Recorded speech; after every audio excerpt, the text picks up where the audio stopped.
E aí, pessoal, tudo bem? Professor Paulo Gereba de História. Na aula de hoje, iremos analisar a terceira e última fase da Era Vargas, o chamado Estado Novo, ou o governo autoritário, a ditadura Estado Novista. Observe que a Era Vargas, ela vem desde 1930. Ela vem ali com duas outras fases. De 30 a 34, o governo provisório, que não tem nada de provisório. Haja vista, ele vai continuar no poder. A segunda fase, um momento de uma experiência democrática muito curta, principalmente pela Constituição de 34, que foi uma Constituição promulgada, que é o chamado governo constitucional. E a terceira e última fase que nós iremos trabalhar em nossa aula de hoje, a terceira e última fase é o que nós vamos chamar de Estado Novo, ou governo autoritário, ou a ditadura a Estado Novista, que vai pegar de 1937 até 1945. E nós vamos analisar três pontos importantes dentro aqui do Estado Novo. O primeiro ponto é a Constituição de 37, para entender por que o Estado Novo ele se caracteriza como um Estado de natureza autoritária, politicamente falando. Nós vamos analisar esse autoritarismo político, observar a presença desse autoritarismo entre 37 a 45, entre esse período do Estado Novo, analisando principalmente a censura e até mesmo as ações de intervenção econômica do Estado. E, por fim, iremos desmontar com o Estado Novo. Ou seja, iremos discutir o fim da chamada Era Vargas, não só do Estado Novo, não o fim da história política de Vargas no poder. Porque ele vai sair em 45, ele é deposto em 45, por pressões, mas ele vai voltar. Ele vai voltar em 1950. E quando ele volta, que se caracteriza o chamado segundo governo Vargas, quando ele volta, o que nós observamos é que a volta dele é uma volta mais curta, porque em 54 ele comete suicídio. E quando ele volta em 1950, é a primeira vez que ele é eleito de uma forma direta. Esses 30 anos que Vargas passou no poder, na chamada Era Vargas, em nenhum momento você teve Vargas eleito pelo voto direto. Em 30, ele chega através de um movimento, que alguns chamam de golpe, outros de revolução. Em 34, ele continua, ele é eleito indiretamente por um colégio eleitoral, por parlamentares. Em 37, ele dá o golpe do Estado Novo e vai ser deposto aqui em 45. E aí nós temos a Constituição de 1937. Uma Constituição que mostra claramente como o Estado Novo é sinônimo de autoritarismo político. Como o Estado Novo é um Estado de inspiração ideológica fascista. Como o Estado Novo, ele é um Estado que é uma ditadura. Ele vai se caracterizar como uma ditadura. Olhando para a Constituição de 37, olhando para alguns artigos presentes nessa Constituição, que substitui a de 34, se nós olharmos, claramente a gente percebe por que esse Estado Novo é um Estado autoritário. Começamos a perceber isso a partir da Constituição de 37. Primeiro que essa Constituição, inclusive, ela foi chamada de polaca. Uma Constituição de inspiração no fascismo europeu, chamada de polaca. Uma Constituição que ela não foi votada. Ela foi uma Constituição imposta. Ela foi uma Constituição outorgada. Inclusive, ela é a segunda Constituição imposta outorgada do Brasil. A primeira foi a de 1824, que foi outorgada pelo imperador Dom Pedro I. Essa é a segunda outorgada. Não é a segunda Constituição do Brasil, é a quarta. Que antes dela tivemos a 34, de Vargas, mas ela foi votada. A de 1891, que foi uma Constituição que também foi promulgada, que é a primeira Constituição republicana. E tivemos a Constituição de 1824, que foi a Constituição do Império, que essa foi outorgada. imposta pelo imperador. Então, estamos diante de uma Constituição que ela vai ser, na verdade, imposta. Ela não foi pensada por um grupo de parlamentares. Ela foi imposta pelo governo. Então isso mostra uma natureza autoritária. Uma Constituição que claramente, em seus artigos, nós iremos observar uma centralização política, que centraliza o poder nas mãos de Vargas, de uma forma autoritária. Inclusive através da nomeação de interventores, algo que ele já tinha feito desde o governo provisório. E ele volta a fazer. Ele nomeia os interventores federais para comandar os estados. Homens de confiança, que fazem parte do governo. Ele nomeia os interventores federais. Então isso mostra uma postura de autoritarismo político, de centralismo político, garantido pela própria Constituição de 37. Outra coisa, a Constituição de 37 ela vai acabar com os partidos políticos e com a justiça eleitoral. Ela acaba com partidos políticos e justiça eleitoral. Ou seja, não vai ter eleição no Brasil. O sistema eleitoral está cancelado. Ele cancelou desde a justiça eleitoral. Até mesmo grupos, agremiações ou partidos políticos. Além disso, a Constituição ela também garante uma censura prévia dos meios de comunicação. Do rádio, cinema, jornais, revistas. Ela vai garantir uma censura prévia dos chamados meios de comunicação através de um órgão que nós vamos já falar sobre ele, que é o DIP. Outra coisa, além disso, a própria Constituição de 37, ela proíbe o direito dos trabalhadores fazer greve. Eles não poderão fazer greve. É proibido. Sob a pena de serem penalizados, como prisões, por exemplo. E a Constituição, olha só que interessante, como mostra um modelo de autoritarismo. A Constituição, ela vai acabar com os poderes legislativos. Ela acaba com os poderes legislativos a nível federal, estadual e municipal. Os poderes legislativos, federal, estadual e municipal, são extintos. Então, a Constituição 37, ela reforça o autoritarismo político de Vargas. E esse autoritarismo, nós iremos observar com maior clareza que fazendo parte dessa estrutura autoritária, fazendo parte do que nós chamamos aí de uma ditadura do Estado Novo, nós temos, por exemplo, o DIP, que foi um dos principais órgãos de controle, um dos principais órgãos, basicamente ideológico, do Estado Novo, dessa ditadura Estado novista, ou seja, o DIP, o Departamento de Imprensa e Propaganda. O DIP que, na verdade, ele vem coordenar a propaganda nacional. A propaganda em todo o país, é um órgão do governo federal, ligado ao governo federal. O DIP que viria, por exemplo, censurar todo e qualquer tipo de manifestação contrária ao que o governo defende. Censura no teatro, censura no cinema, censura nas práticas esportivas, censura na literatura e censura também na imprensa. É um órgão de controle do Estado. É um órgão que está ali censurando, está disciplinando, mas está aproveitando também para divulgar uma imagem positiva do Estado. Porque o papel do DIP não é só o papel censurador, de disciplinar. É um papel também de divulgar uma imagem positiva do Estado. Observe que o DIP, por exemplo, ele promove eventos cívicos e patrióticos, muitas das vezes com a presença de Vargas, trabalhando uma imagem positiva de Vargas, uma imagem paternal, para personificar a sua imagem. É o que nós chamamos de a personificação política. Então o DIP também faz esse trabalho. Outra coisa, promove, organiza, inclusive, programa de radiodifusão do governo. O programa a Voz do Brasil, a Hora do Brasil,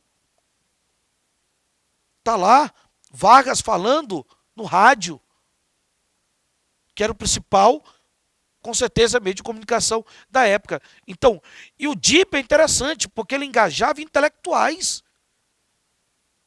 Nós temos intelectuais que vão ser engajados, que defendem o Estado Novo, que defendem o autoritarismo. O que mostra que isso vai permitir que Vargas controle diversas opiniões circulantes no país. O próprio DIP, como eu falei ainda há pouco, o DIP, através de eventos cívicos e patrióticos que ele irá organizar, ele vai incentivar o culto à personalidade de Getúlio Vargas. Aquela ideia de que Getúlio é pai dos pobres. Como o DIP ele foi importante nesse trabalho dessa ideia. É lógico que nós temos outros elementos, mas o DIP fez um importante trabalho. As cartilhas onde aparecia Getúlio Vargas, junto com as crianças. Então, essa personificação foi trabalhada justamente em propagandas que exaltavam o presidente, em propagandas extremamente ufanistas, né? Sendo obrigatório o retrato de Getúlio Vargas, inclusive nas repartições públicas. Seria obrigado se ter uma imagem de Getúlio Vargas. Então isso tudo era organizado pelo DIP, que foi considerado um dos principais órgãos do governo federal, né, que acabou, na verdade, trabalhando esse autoritarismo político. Tá? Muito bem. Lógico que, por exemplo, antes de falar até mesmo do fim do Estado Novo, não podemos deixar de observar que uma das principais ações do governo Vargas, que reforçou a ideia de pai dos pobres, foi o estabelecimento da CLT, a consolidação das leis trabalhistas. Uma série de leis que já existiam e outras foram organizadas em espaço, especialmente para essas leis. Porque a ideia de Vargas era despolitizar os trabalhadores. Observe que ele proíbe a greve. Os sindicatos são criados pelo Estado, oficializados pelo Estado. São sindicatos corporativistas. Vargas, inclusive, vai pegar o modelo do sindicalismo, do fascismo italiano e vai trazer para cá. Ele vai implantar uma estrutura de um sindicato corporativista, né, sindicalista classista. É um sindicato corporativista classista. Por exemplo, é diferente de hoje. Hoje, eu sou professor, por exemplo. Vou te dar um exemplo. Eu sou professor. Eu sou professor da rede pública estadual. Eu sou professor da rede pública, por exemplo, municipal. E eu, como professor da rede pública estadual, eu sou associado a um sindicato. Mas como professor público da rede pública municipal, eu sou de outro sindicato. Ou seja, hoje eu tenho pluralismo sindical. Vargas proibiu o pluralismo. A estrutura de corporativismo sindicalista que ele montou, o pluralismo sindical era proibido. Assim como a autonomia dos sindicatos. Os sindicatos não poderiam ter autonomia. Eles estavam vinculados ao Ministério do Trabalho. Isso é uma forma de controlar o trabalhador. Além disso, é classista, ou seja, uma categoria deveria ter apenas um sindicato. Diferente de hoje. Hoje, uma categoria, como eu te falei, o caso da minha categoria de professor, ela pode ter vários sindicatos. Mas aqui não. Era uma categoria. Por exemplo, se eu fosse professor aqui, eu só poderia ser professor de um único sindicato. Isso é que nós chamamos do sindicalismo corporativista classista. Então o Estado é ele que controla as sedes sindicais, ele que mantém contato com os líderes sindicais fazendo uma espécie de peleguismo, sempre entregando para o Estado o que estava ocorrendo em torno do movimento operário. Então os sindicatos aqui não têm autonomia. Mas, em contrapartida, Vargas consolida as leis trabalhistas, o salário mínimo, a carteira de trabalho, isso tudo vai estar na CLT. As férias remuneradas, o descanso semanal, a previdência social, a regulamentação do trabalho da mulher e da criança, do menor, a obrigatoriedade, caso a empresa lhe demita, dela pagar o FGTS, que é o chamado Fundo de Garantia por Tempo de Serviço, o famoso FGTS. Então, consolidando as leis trabalhistas, isso vai ser um instrumento muito importante de manipulação e para reforçar aquela imagem de pai dos pobres, personificando e que o DIP vai, inclusive, ajudar. Além disso, é preciso observar também que durante a era Vargas nós temos uma política econômica baseada no intervencionismo estatal, uma política nacionalista baseada no intervencionismo estatal.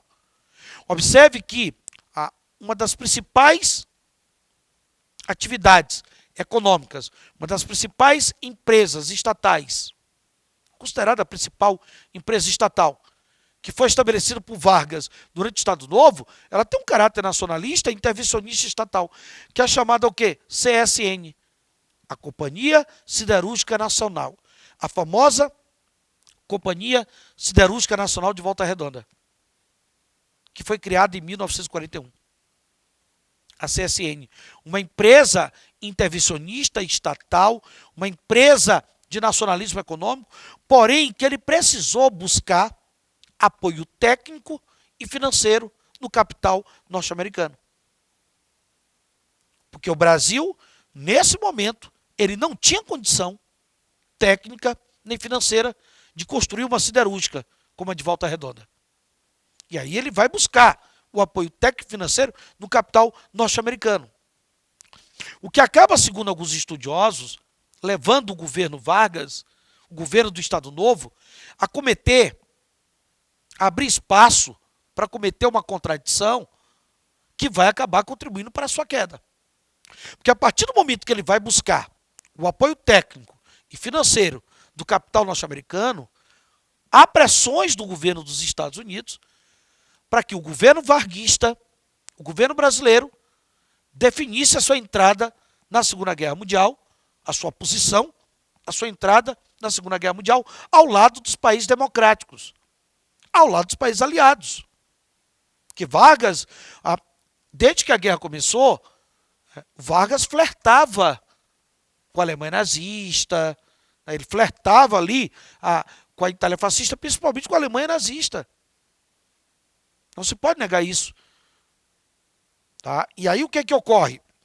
Por mais que eu saiba que o submarino alemão bombardeou navios brasileiros, e esse teria sido o motivo oficial da entrada do Brasil em 1943 na Segunda Guerra Mundial, ao lado dos aliados, ao lado dos países democráticos, como Estados Unidos, Inglaterra e a própria França, principalmente através da FEB, a Força Expedicionária Brasileira, os pracinhas brasileiros, do grande mote aí, a cobra vai fumar, vitória significativa lá na Itália.